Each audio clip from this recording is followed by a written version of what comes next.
Kau tahu tak? Kau ingat jam tangan Swiss yang padu tu asal daripada mana?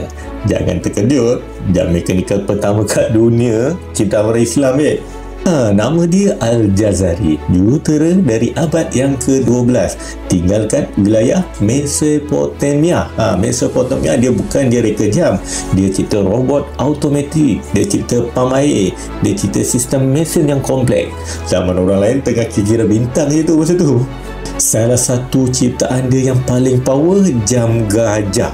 Proses jam tu macam ini. Setiap sejam, burung, naga dan penunggang tu bergerak. Macam dalam gambar ni, bunyi keluar, bola jatuh.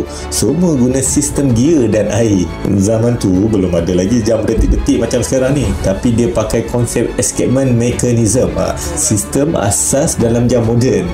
Tanpa dia, Swiss pun tak ada jam Rolex boleh. Dia tulis semua idea dia dalam buku kitab Fi Marifat Al-Hiyal Al-Handasiyah. Boleh research sikit. Yang jadi rujukan Eropah beratus tahun lepas tu.